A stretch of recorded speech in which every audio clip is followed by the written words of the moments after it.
Со вас Маријан Николовски. Попладнени вести во 16 денеска гледаме. 5 пациенти кои се на лекување надвор од државата се уште во критична состојба. Во македонските болници состојбата засега стабилна.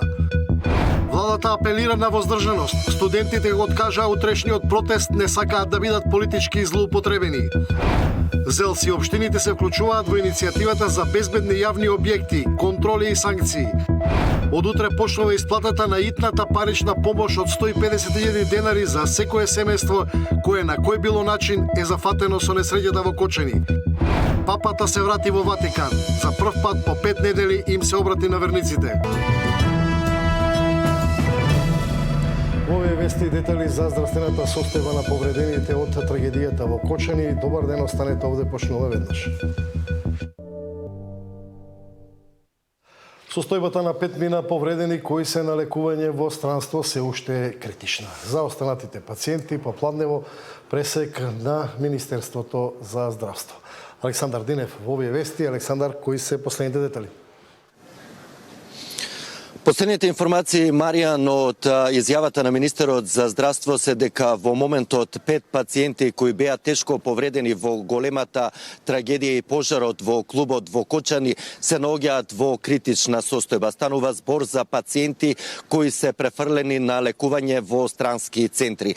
Таравари не прецизираше во кои држави се овие 5 пациенти и во кои здравствени установи, меѓутоа напомена дека состојбата се менува од час во час и не сакаше да дава прецизни информации. Инаку вчера имаше информација дека 6 пациенти кои се на лекување надвор се во критична состојба. Потпрашан рече дека дел од тие кои вчера биле критични денеска се стабилни, меѓутоа овие денешниве 5 критични пациенти најверојатно се нови. Инаку добра вест е што нема промена на бројките на хоспитализирани пациенти. Во моментот на лекување надвор од државата има 115 пациенти, како што рековме, 5 од нив се во критична состојба, додека во македонските болници во моментот на лекување се 55 пациенти. Најмногу овде во кругот и во клиниките на клиничкиот центар, од 55 27 се на клинички, на Карил, на детска хирургија, на клиниката за токсикологија. 10 пациенти во моментот се на лекување во градската општа болница 8 септември, а 10 пациенти има и во Стара градска, односно клиниката за хируршки болести Свети Наум Охридски, додека 8 пациенти се на лекување во приватните болници во Скопје. Добра вест е што овие 55 пациенти кои се на лекување во македонските болници и клиники се стабилни и веќе од утре, како што најави Таравари, се планира испис и испуштање на домашно лекување на 9 пациенти од овие 55 кои и денеска се хоспитализирани во македонските болници и клиники. Да ја видиме изјавата на Таравари. Во, да речам така, критична состојба продолжуваат да бидат околу 5 пациенти. Нормално флуктуира состојбата на пациентите. Генерално очекуваме и се надеваме 7 дене 0 починати, нема ни еден од пациентите што ги испративме што има летален исход. Се надеваме така и да продолжи овие што се во критична состојба, нивната состојба да се подобрува во следните денови и да кажуваме само добри вести. 5 покритични, потешки пациенти се надвор од државата. Во кои центри? Па сега да не спомнам, истите, да, истите, некаде нешто се подобрува, некаде се влошува состојбата, меѓутоа само неколку пациенти се, така да речем, покритични, кај што животот може да биде загрозен на пациентите. Александар, каква е состојбата на оние пациенти кои што се надвор од државата? Во кои држави имаме најмногу пациенти? Најмногу хоспитализирани пациенти од големата трагедија во Кочани има во соседните држави Србија и Бугарија, но и во Грција и во пријателска Турција. Утринава имавме можност да слушнеме и изјава од директорот на клиниката за пластична и реконструктивна хирургија при Универзитетскиот клинички центар во Белград. Тој детално ја опиша состојбата кај пациентите и таму има двајца пациенти во ургентниот центар, односно Универзитетскиот клинички центар во Србија, кои се во критична состојба и се на механичка вентилација, односно дишат со помош на респиратор. Како што информираше за државниот сервис директорот на пластична хирургија при УКЦ Белград, двајца пациенти веднаш по приемот, односно изминатите денови биле и оперирани. Таму во моментот во налекување во Универзитетскиот клинички центар Белград во моментот има 17 пациенти. Нивната возраст е од 17 до 35 години. Меѓутоа, како што напомена и професорот, најголем дел од хоспитализираните 17 пациенти во Белград се на возраст од околу 20 години. Меѓутоа, критични пациенти има и во Војно-медицинската академија, каде на лекување се 12 пациенти. Можеби таму се најтешките пациенти, бидејќи таму беа испратени првите пациенти со најсериозни повреди одовде од клиничкиот центар, а еден пациент во соседна Србија е хоспитализиран и во клиничкиот центар во Ниш. Во продолжение да ја слушнеме изјавата на директорот на клиниката за пластична и реконструктивна хирургија при Универзитетскиот клинички центар Белград. Се пациенти кои су на механичкој вентилација су животно угрежени, а могу бити и остали у зависности од лечење. Инфекција е една од компликација која се може, наравно и најчешće јавља код пациjenata sa опекотинским ранама, која може животно да угрози njih, а и многи други, да не набрајам сада. Имам и добре вести, неколико пациjenata će biti verovatno moguće prevesti na odeljenje, jer njihova disajna funkcija se oporavlja uspešno, a opekotinske rane su takve da ne zahtevaju boravak u jedinici intenzivnog lečenja. Александар, ти веќе спомна дека нема нови хоспитализации, но каква е состојбата дома во домашните клиники каде што се хоспитализирани веќе пациентите? Маријан, добра и стабилна е состојбата на сите оние 55 пациенти кои ги споменав уште на почетокот во ова јавување во живо во вестите. Тоа го кажа и Таравари, меѓутоа денеска имавме можност да слушнеме и за состојбата на пациентите кои се хоспитализирани во клиниката за хируршки болести Свети Наум Охридски, односно старата градска болница, и таму како и на пациентите кои се хоспитализирани овде на клинички, но и во ГОП 8 септември, изминатите денови им се направени неколку хируршки интервенции, како што рече директорот на старата градска болница, доктор Небојша Настов, на 6 пациенти веќе им е направена трансплантација на кожа поради изгорениците со кои се здобиле во големиот пожар и несреќата во клубот во Кочани. Ја гледаме и неговата изјава. Во моментот се хоспитализирани 10 пациенти, од кои што 10 пациенти кај 6 веќе е направена трансплантација на кожа, заради тоа што тие пациенти беа со највисок степен на изгореници од 3 степен. Кај останатите пациенти продолжуваат редовните преврски и веќе во наредната недела, според овие планови кои што ги имаме за сега, иако морам да повторам дека ситуацијата е многу флуидна, може да се смени од час во час, се планираат првите испусти, односно првите испишувања дома.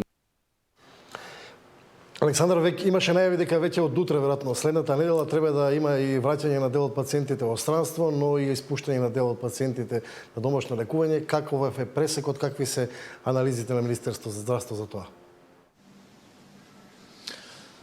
Да, Маријан, следува реорганизација на некој начин на здравствениот систем и подготовка за враќање на пациентите, оние кои се во подобрена состојба од странските центри кои ни излегува во пресрети и ги примија сите овие потешко повредени. Како што рече Таравари, иако вчера најави дека од понеделник, вторник ќе пристигнат во државата петмина од оние повредени кои се во добра состојба, се на лекување во странство. Денеска информираше дека ќе остават уште 72 часа, значи првите приеми на пациенти кои ќе се вратат во Македонија од лекувањето во странство се очекува кон крајот на неделата, односно четврток или петок, ќе бидат прифатени од установите, односно болниците и клиниките од каде што беа испратени. Меѓутоа, како што потенцираше и министерот Таравари, веќе се подготвуваат и протоколи. Ова денеска го разговарале и на здравствениот кризен штаб како да се постапува понатаму, односно по кои протоколи, а протоколите наредните денови ќе бидат објавени и на веб страницата на Министерството за надворешни работи. Меѓутоа, како што посочи Таравари, треба да се води грижа и за оној инфективен сегмент, односно да се запазат сите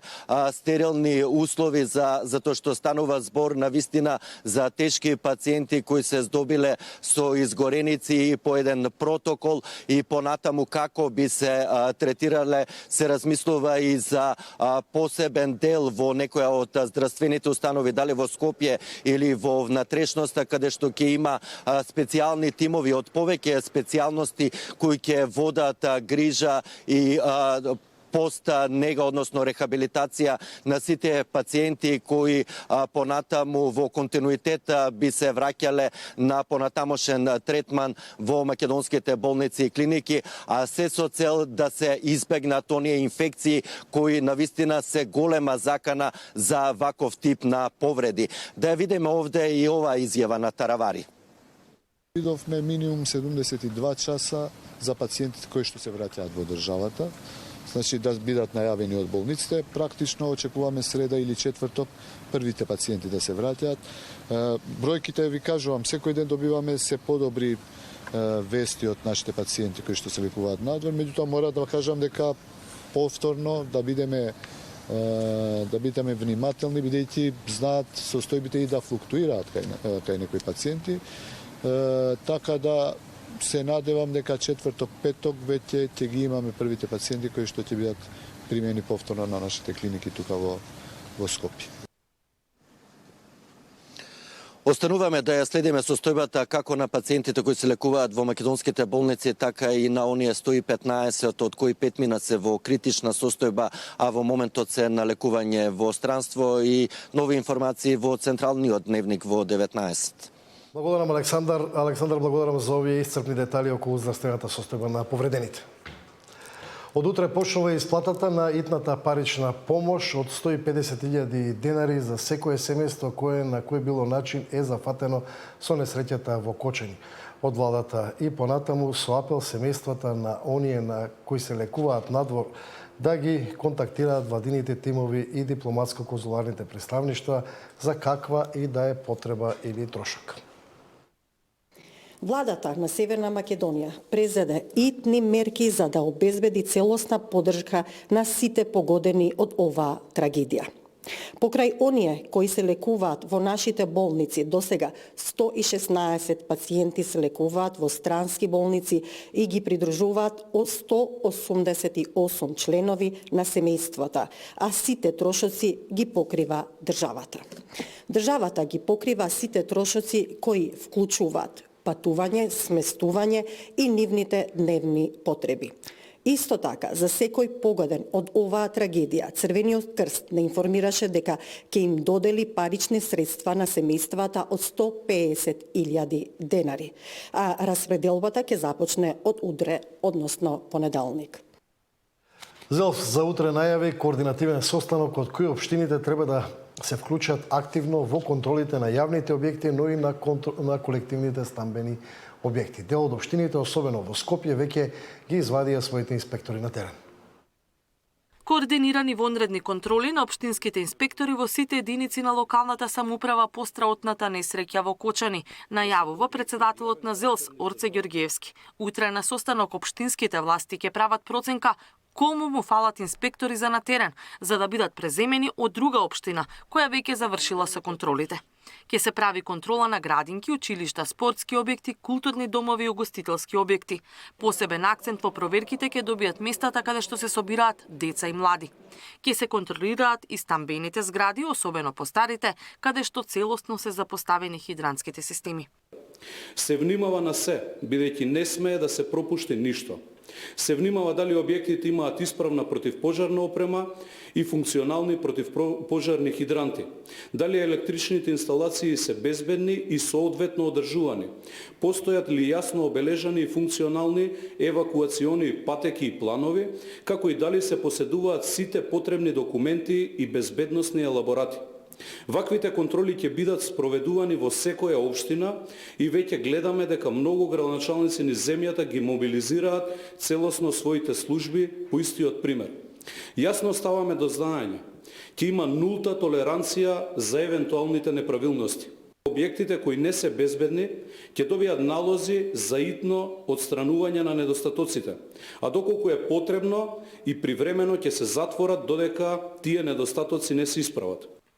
Ѓоргиевски побари граѓаните да укажуваат на неправилности. Првичните проверки во неговата општина покажала дека градинките и училиштата се безбедни. Во сите градинки, училишта, конкретно во мојата општина се и спортски сали, се извршени проверки, тука го вклучувам и Домот за култура, во мојата општина каде што нема утврдено аномалии, односно се е исправно, започнувајќи од хидранската мрежа, ПП апаратите, она што е пропишано по законите, доволно излези да има и така натаму и така натаму. Ги повикуваме сите наши граѓани. Ако забележат небезбедни услови, пријавете ги слободно. Ако управувате објект каде што се собираат луѓе, почитувајте ги правилата и стандардите. Секој од нас има улога во градењето на побезбедна заедница. Дел од општините, особено во Скопје, веќе ги извадија своите инспектори на терен. Најпрво се проверуваат документите со кои располагаат угостителските објекти и елаборатите на училиштата. Катерина Нешкова, Сител телевизија. Продолжуваат и контролите во угостителските објекти, утврдени и серија неправилности околу непочитување на 7-дневната жалост, која денеска завршува. Наташа Мерсовска. Уапсени 17 лица кои пуштале музика во 7-дневна жалост. Во Скопје, Прилеп, Охрид и Команово. Не се почитувала владината одлука, пошто лицата се лишени од слобода и ќе одговараат по член 387 од Кривичниот законник, каде се предвидува и затворска казна до 3 години. Меѓу опсените има и 2 малолетни лица, едно во Скопје и едно во Прилеп, информираат од МВР. Музика се пуштало и во 3 гостителски објекти, во Команово, Скопје и Кичево. Истите се затворени, а собствениците и менаџерите приведени, додаваат од МВР. Контролите низ цела територија продолжуваат, а целосни бројки за прекршителите владата ќе соопшти утре. Од страна на сите оние тимови кои што беа составени во насока на контрола на сите лиценци, оние кои што ги поседувале и оние кои што не ги поседувале, се направени малку повеќе во фокус на почитувањето на одлуката која што ја донесе владата во однос на почитувањето на деновите на жалост, од причина што се утврди дека имаме и такви состојби на непочитување. Веќе во понеделник информациите ми говорат дека овие тимови започнуваат со нов координативен состанок на кој што ќе ги преземат сите идни чекори за нови контроли. Се контролираат и фирмите кои вршат превоз на стока и патници. Неправилности Државниот инспекторат за транспорт утврдил кај 11 фирми и 10 физички лица. Меѓу нив е и Durmotours од Гостивар, чиј автобус на 13 февруари 2019 поради недозволена брзина и неисправност излета од патот кај село Ласкарци. Животот го загубија 16 лица, а 38 патници завршија со тешки телесни повреди. За несреќата бе обвинети 6 лица, кои вкупно добија 39 години затвор. Собственикот на Durmotours доби најблага казна 4 години, а возачот на автобусот највисока 6 години. Наташа Мерсовска, Сител телевизија. Каква помош им е потребна на семејствата на загинатите и на повредените? Дали медицински тимови за психолошка подршка можат да помогнат? За траумите и последиците? Како на младите да им се помогне да се вратат во нормалниот начин на живење? За психолошките последици од големата трагедија. Во тема на денот гостин Славица Арсова, директорка на Клиниката за психијатрија.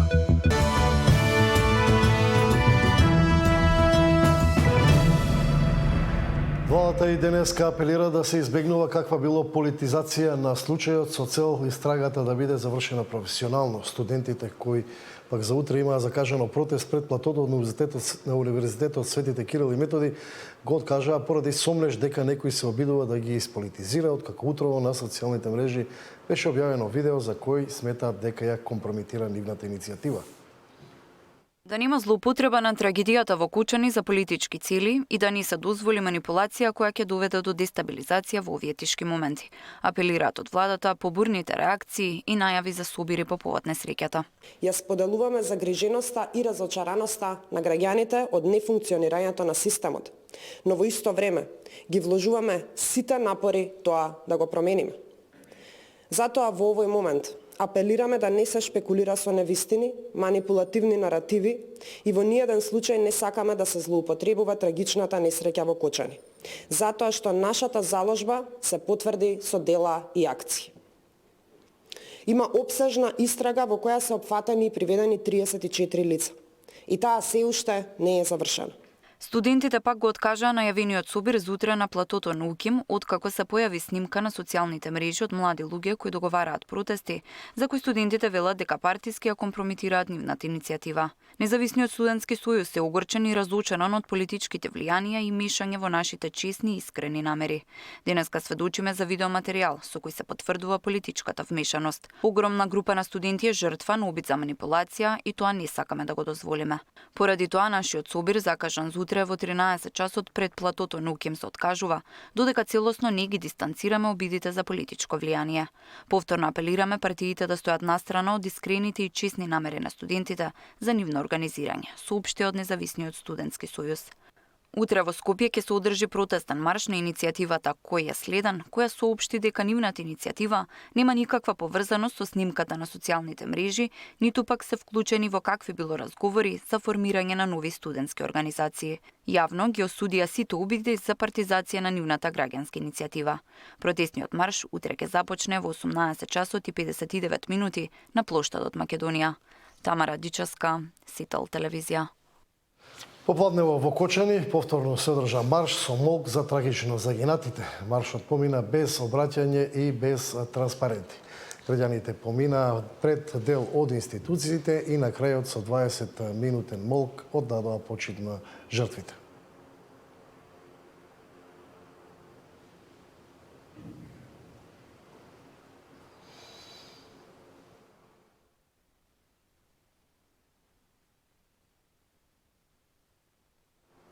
После на почит за загинатите во Кочанската дискотека со 60-минутен молк денеска имаше и во Охрид. Со 60-минутен молк охриѓани му дадоа почит на жртвите од трагедијата во Кочани. Точно во 12 часот на градскиот плоштад кај црквата Свети Димитрија, со палење свеќи и полагање цвеќе младинската и ученичките заедници, заедно со студентските собранија и локалниот младински совет, покажаа заедништво и поддршка на семејствата на загинатите млади во пожарот во дискотеката Пулс. Секоја солза е сведоштво за неправдата на системот кој ја поставува алчноста пред човечност. Ја бараме правдата за изгубените животи, односно тоа се деца наша генерација и мене лично многу ме повреди овај настан. Ние не сме биле свесни за тоа колку дали се ставаме во опасност или не. А сега со ова трагична случка сваќаме дека многу пати кога сме оделе во тие клубови или на концерти, дека сме се ставале во многу голема опасност. Ова е последна шанса, или ќе не биде или нема да не биде. Треба да се свесни дека младите или добиваат виза или добиваат посмртница. Деспина Крлевска, студентка во Солун, вели дека голем број македонци кои живеат и студираат таму присуствувале на вчерашниот собир. Имаше луѓе од Егејска Македонија што имаа потекло, имаше други македонски студенти од другиве институции. Имаше исто поддршка од студенти што беа од Србија, Албанија, Грција, значи исто така беа таму. Исто беа фамилии таму што беа од Македонија, ама преселени таму. Со пораки испишани на транспаренти, граѓаните порачаа дека бараат правда и расчистување на случајот до крај. Санкција за сите кои не го почитуваат законот или го заобиколуваат законот и да еднашка за секојаш да престанеме со имам човек секаде, имам пријателство, имам таа ситуација не доведе до ова. Да се проверат сите објекти кои до денес што се деси е да не се заборават и да не се работи од случај до случај. Општина Охрид пак на седница на Советот која ќе се одржи следната недела ќе одлучува за доделување финансиска помош за семејствата на починатите и за повредените лица во пожарот што се случи во Кочани. Нина Ритоновска, Сител телевизија. Охридската противпожарна единица предупредува на ризици од пожари во стариот град поради структурите на градба, но таква опасност постои во централното градско подрачје. Степенот на загрозеност во стариот дел од градот, културно-историските споменици од непроценливо значење е висок, поради тешко пристапните улици, избиената архитектура, но и паркираните возила. Од територијалната противпожарна единица од Охрид посочуваат дека голема опасност од блоковски пожари и во центарот поради градижната експанзија и тешко пристапните локации и патишта. Најголем проблем е стариот дел на градот, а тоа е таква е конфигурацијата на теренот, меѓутоа и нивото на граѓанската свест е на многу ниско ниво. Имаме паркирани возила кои што стварно ни представуваат голем проблем и не можеме да си ја работиме работата и затоа ова прилика ево ја користам да апелирам да многу да се внимава со паркирањето на возилата. Преди тоа што знаете дека секоја секунда е важна за пожарот, а ние сме спречени стварно од овие возила, значи ни представуваат голем проблем. Дополнителен проблем и нефункционалната внатрешна хидрантска мрежа во колективните стамбени објекти и градби без противпожарни скали за евакуација.